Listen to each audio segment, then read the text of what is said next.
Welcome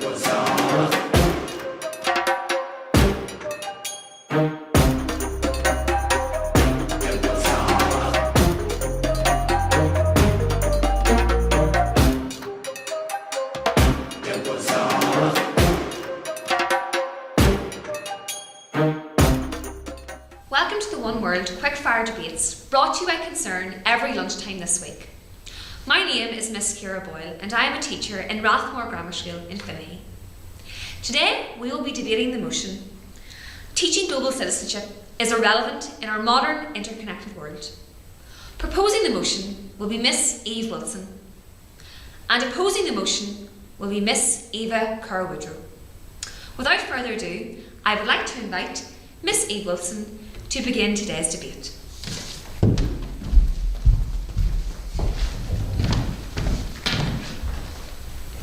Good afternoon, Miss Boyle and Miss Kerr-Woodrow of the opposition.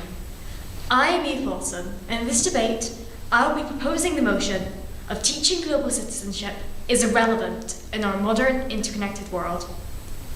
To begin, the crux of this motion hinges on the two phrases irrelevant, meaning not related to what is being discussed or considered and therefore not important, by the Cambridge English Dictionary. Note that it does not mean unimportant in itself. And global citizen, defined by oxfam.org.uk as someone who is aware of and understands the wider world and their place in it. But here is the question. Does global citizenship even exist? Or is it an ideal that can only exist in our own rich corner of the world? Think of South Sudan, where the average life expectancy is 58.7 years and the literacy rate is 26.8% among people above the age of 15, according to data.worldbank.org. Are these people able to be true global citizens? Until everyone around the globe has the required rights and respect, how can the idea hold any weight? Therefore, teaching global citizenship in our modern era is irrelevant, because it simply does not exist in any meaningful way outside of the first world. Furthermore, pushing global citizenship also risks coming at the cost of distracting us from local issues. How can we act as global citizens when our own government is so unstable? Twice in the last year, it has threatened to collapse, as seen in reports from the BBC 2021, because of the Irish Language Act and the Northern Ireland Protocol. What's notable here is that these both stemmed from the concept of citizenship outside of our own borders. Interesting? By diverting our attention to issues that lie thousands of miles away, we allow our own socio-economic problems to fester and get out of control, making the idea of global citizenship not only irrelevant, but impossible to achieve in any meaningful way. If we do not know our place in our own society, how can we know it in the wider world? To be clear, I believe that global citizenship is intrinsic, and I don't intend in any way to resemble a certain Mr. Trump, but one must keep in mind that global citizenship is a very new concept, which really got kick-started in the wake of the birth of the internet, which happened in 1983, when my own mum was my age. Such sudden change often leads to a shift in power dynamics, instability, and an increase in nationalism. Think of the chaos that Brexit has caused here in the UK. What could be more archetypal of global citizenship than the European Union? And yet, the political climate of the UK was such that it voted to break away. Therefore, one could argue that while global citizenship is in itself significant, its practice is irrelevant without the will of the people. Lastly, the foundation of global citizenship sits in tandem with the white saviour complex. The idea that Western countries have a right to interfere as they see fit. A recent example would be Afghanistan. America and her allies went in 20 years ago and have now pulled out because it no longer suits their purpose.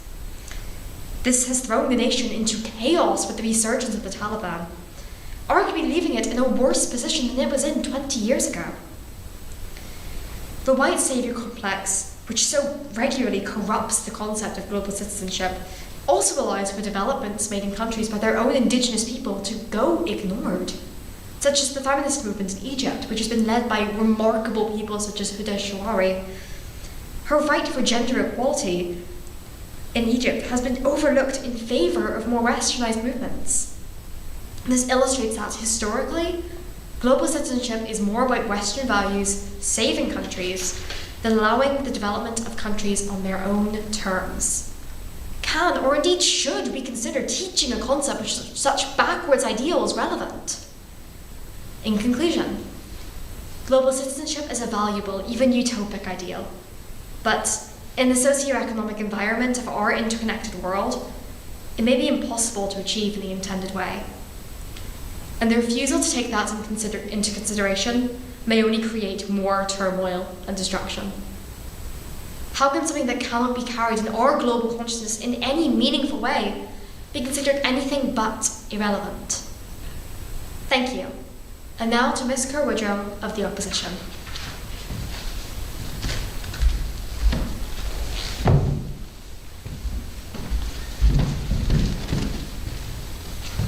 Good evening, adjudicators and Ms. Wilson of the proposition.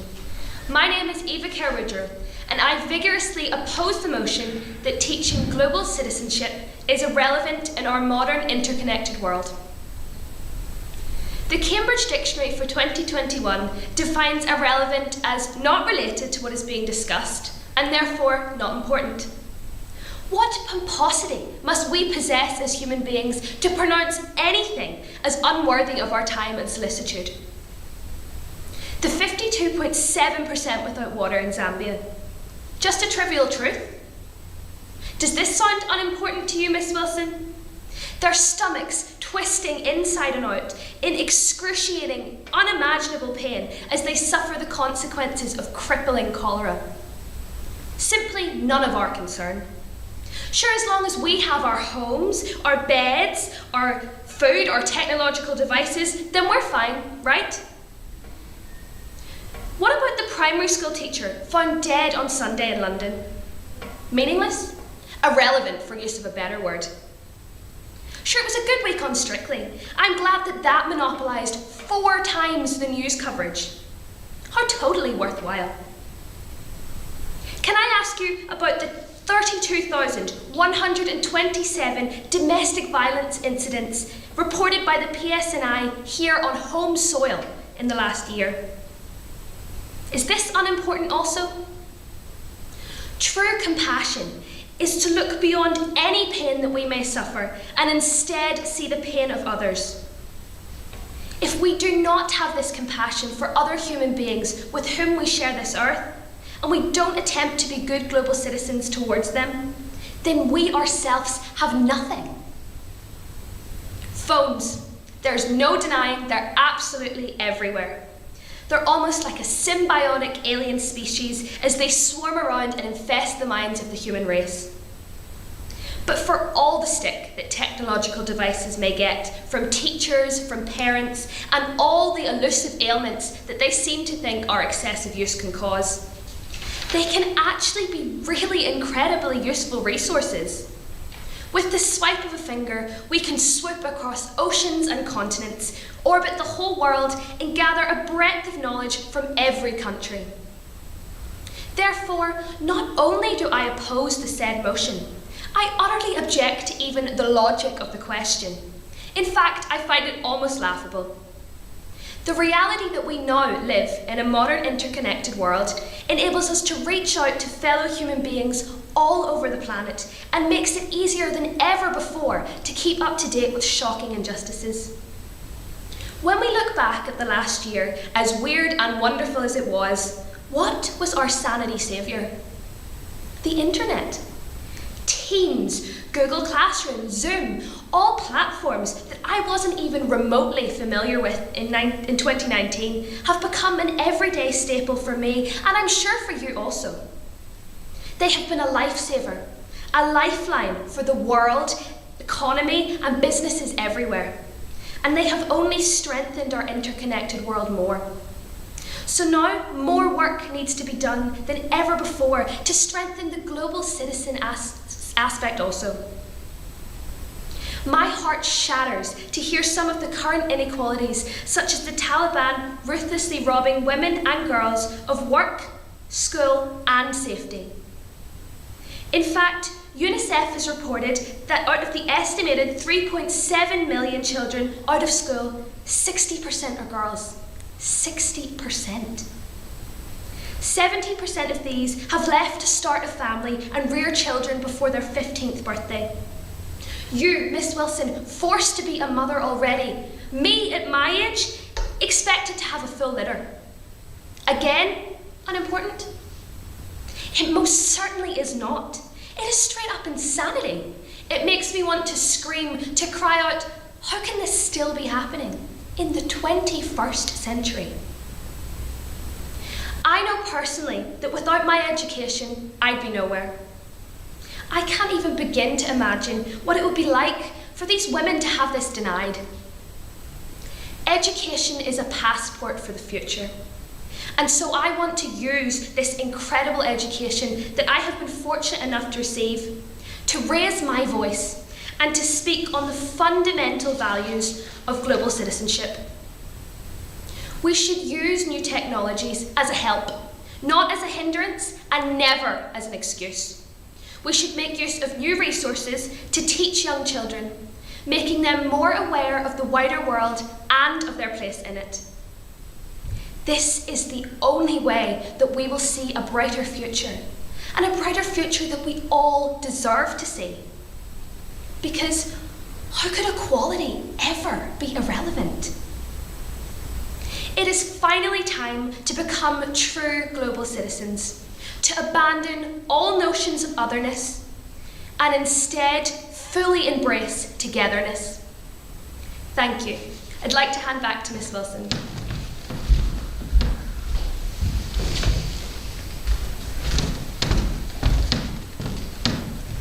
The opposition's argument flounders when faced with the reality that empathy is not interchangeable with global citizenship.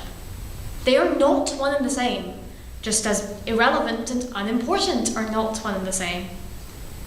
Ms. Kerr-Woodrow has provided numerous examples of suffering around the world, but these have nothing to do with global citizenship. I agree that these things are deplorable. I agree that they should be rectified, but the solutions offered by the version of global citizenship that currently exists are not only irrelevant, but destructive. Allow me to remind you of something.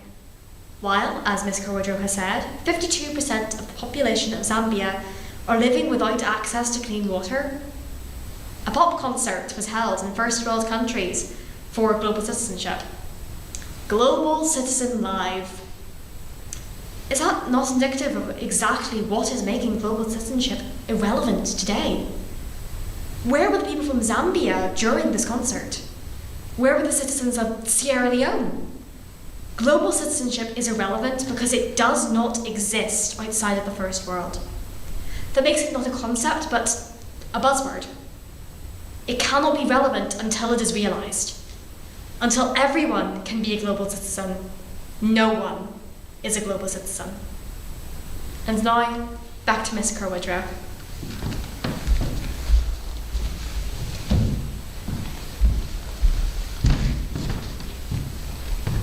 Well, the proposition makes some good points.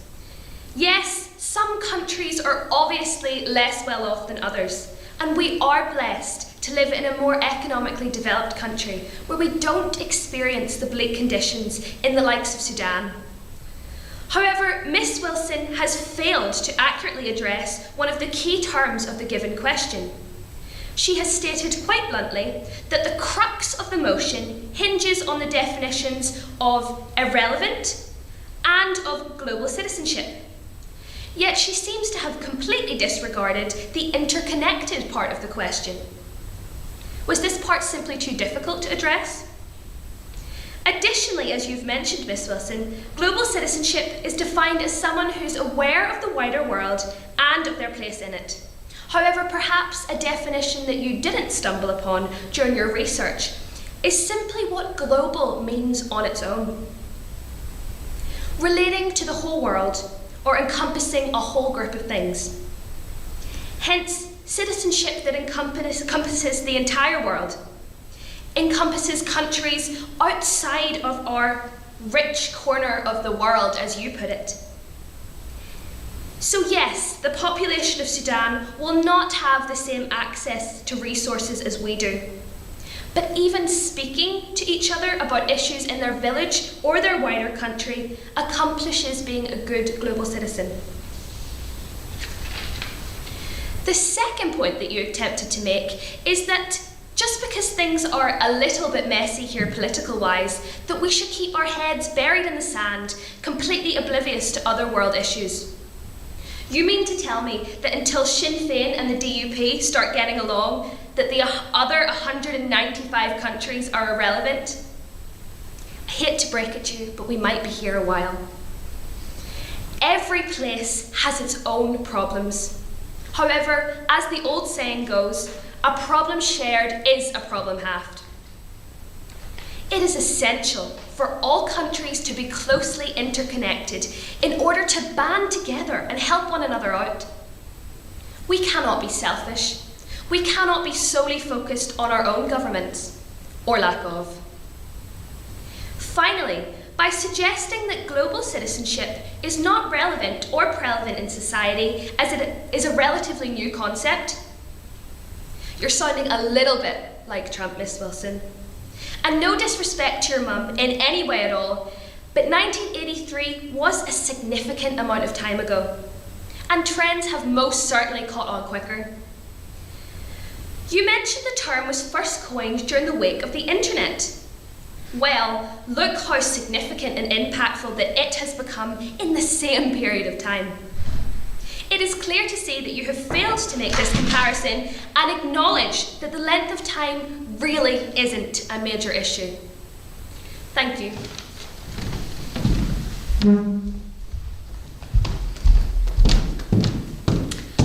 I would like to thank Miss Eve Wilson of the Proposition and Miss Eva Kerwood of the Opposition for taking part in this year's Concern Quickfire World Debates. Thank you very much for listening. It was